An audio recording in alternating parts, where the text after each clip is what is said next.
ബേസിൽ Joseph ഒരു അസാധ്യ നടനാണെന്ന അഭിപ്രായമൊന്നും എനിക്കില്ല. എല്ലാ സിനിമയിലും ബേസിൽ എന്ന വ്യക്തിയുടെ ഷെയ്ഡാണ് നമുക്ക് കാണാൻ കഴിയുന്നത്. പക്ഷേ ഒരു കാര്യമുണ്ട്. കിട്ടിയ റോൾ ബേസിൽ വൃത്തിക്ക് ചെയ്യും. കോമഡി ചെയ്യാൻ നല്ല കഴിവുമുണ്ട്.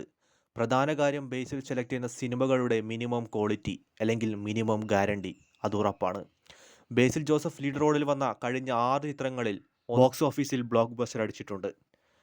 അല്ലെങ്കിൽ ക്രിട്ടിക്കലി അക്രഡേഷൻ ലഭിച്ചിട്ടുണ്ട്. ജാനേമാൻ, പാൽത്തു ജാൻവർ, ജെ ജെ ഹേ, കഠിന കഠോരമീ അണ്ടഹാരം, ഫാലമി, ഇപ്പോൾ ഇത് അവസാനമായി ഗുരുവായൂർ അമ്പലനടയിൽ എന്നീ ചിത്രങ്ങൾ. പല വമ്പന്മാരും സ്ക്രിപ്റ്റ് സെലക്ട് ചെയ്യുന്ന കാര്യത്തിൽ ബേസിലിനെ മാതൃകയാക്കുന്നത് നല്ലതായിരിക്കും. പ്രോമിസിംഗ് ആയ ചിത്രങ്ങൾ സെലക്ട് ചെയ്യുകയും മികച്ച രീതിയിൽ അഭിനയ മുഹൂർത്തങ്ങൾ കൊണ്ട് സിനിമയുടെ വിജയത്തിൽ അതിനിർണായകമായ ഘടകമാകുകയും ചെയ്യുകയാണ് ബേസിൽ ജോസഫ്. ഇപ്പോൾ ഇതാ മലയാള സിനിമയിലെ എ ടയർ സ്റ്റാർ നടന്മാരോട് കൂടി മുട്ടി നിൽക്കുന്ന ലെവലിലേക്ക് ബേസിൽ ജോസഫ് വളർന്നിരിക്കുന്നു.